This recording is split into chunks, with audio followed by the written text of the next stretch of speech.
Prabhupada's movement was a group of 4 sannyasis who wanted to claim that Krishna had incarnated as Srila Prabhupada. And Prabhupada, of course, put a stop to that very quickly. It's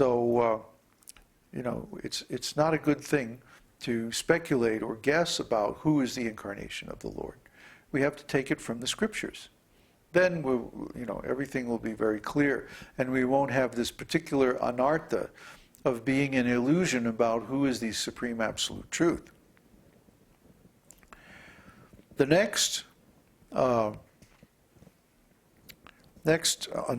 class of anarthas among the Svarupa Brahma, is called Sadhya Sadhana Tattva Brahma. Illusion about sadhana bhakti, the means of spiritual perfection, and sadhya, the object to be obtained by such sadhana, or in other words, prema bhakti. Now this is a very common anartha.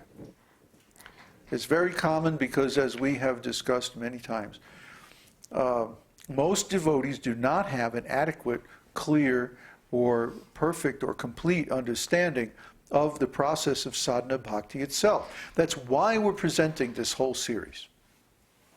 That's exactly why we're presenting it. Because most devotees have not studied the nectar of devotion carefully, have not understood the different steps in the process of sadhana bhakti, have not understood the offenses, and as a result they're not so careful about committing them, leading to fall down and so on like that. And of course they really don't understand these anarthas, therefore they have not been able to get beyond the stage of anartha nivritti. See? This is an epidemic among devotees, that because of misunderstanding the process, they have not been able to get beyond a certain stage. And that stage is exactly anartha nivritti. And I would say that this anartha in particular is the greatest stumbling block on the path of most devotees' advancement. They do not understand the process. They don't understand that it's a gradual alteration of consciousness. Because they don't know what consciousness is, they don't know how consciousness works, they don't know how to change consciousness, they don't know why they should change or how they should change their consciousness. And so they misunderstand the whole process to be like an external religious practice. Oh, you just go to the temple, shave your head, put on funny clothes, dance around, jump around a lot, and follow the external rituals, and then you're a devotee. No. That is the smallest part of being a devotee. The biggest part of being a devotee is internal. Consciousness. Krishna consciousness. We're going to keep reminding you until you get it. It's not an external process. It's a process of consciousness. So you have to know what consciousness is and how to work with consciousness. Otherwise the whole thing is meaningless. So the sadhana tattva brahma is one part, but then the sadhya tattva brahma is the other part. What is the objective? The means is the sadhana. The objective is the sadhya. So we must be clear about the objective of devotional service. Or why are we doing all these activities? Just to get some pious activities? Just to overcome our material problems? Just to get some mystic powers? Or just to become one with God? Why are we doing all this sadhana? None of the above. The purpose of our sadhana is to develop love. Love of Krishna. Ecstatic love. Prema. Pure love. Not contaminated by any material consideration or quality. That's prema. Prema bhakti. Pure devotional service. That's the actual sadhya, the actual aim of this process.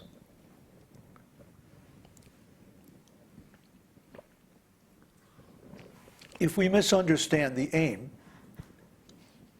then the danger is that we will desire something wrong. Just like last night we were talking about how devotional service is a desire tree. Whatever we desire, if we approach Krishna through devotional service, Krishna will give us that desire.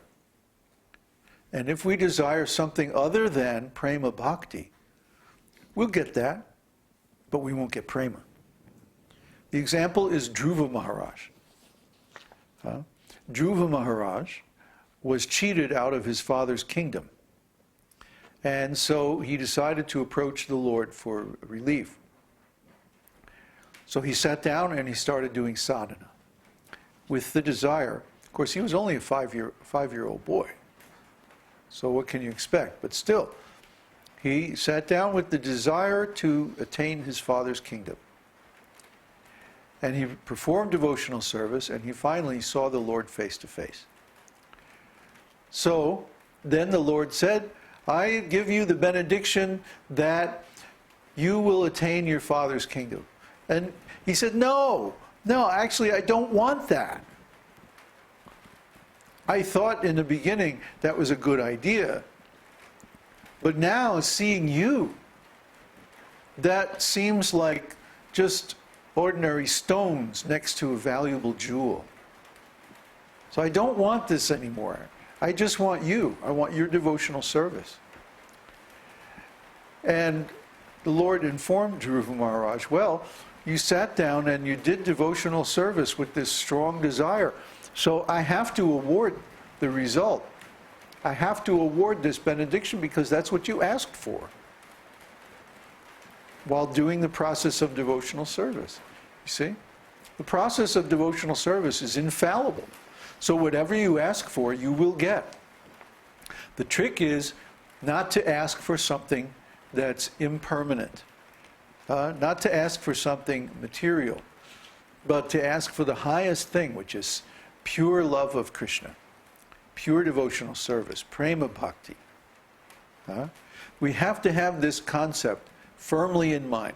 When we sit down to chant, when we do different kinds of service, when we preach especially, we have to have in mind that the goal, the sadhya, is prema bhakti and not anything else.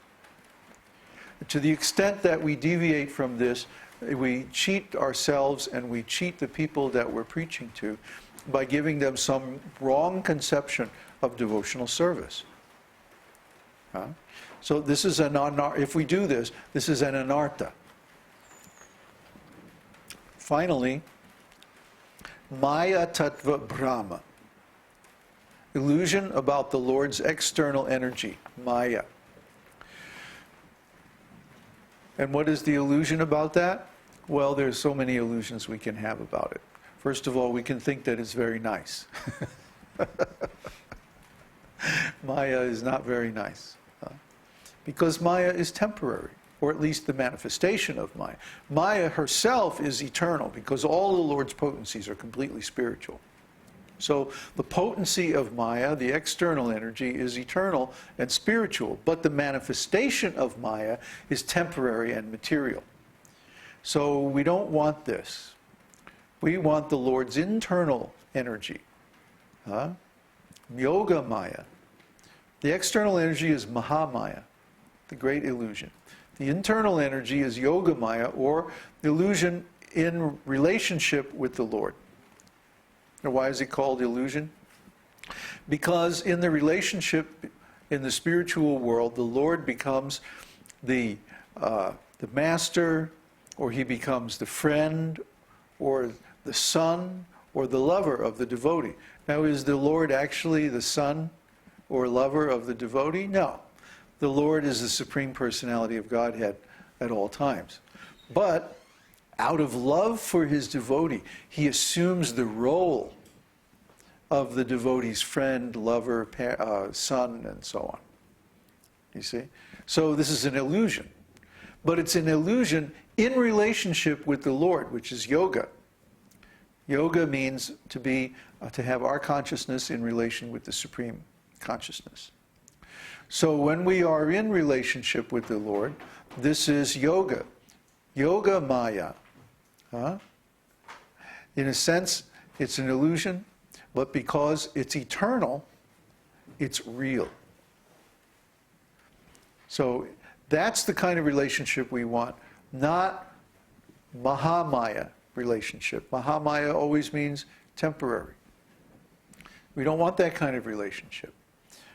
So if we think that the external energy is very nice, that is an anartha, because it's going to lead to our falling down. Yeah. Can you fix up the fire a little bit? It's gotten... The fire is... yeah, it needs to... Yeah. Thank you. So another illusion we can have about the external energy, Maya, is that we can conceive of our identity in terms of Maya, in terms of the external energy. And this would be that, it's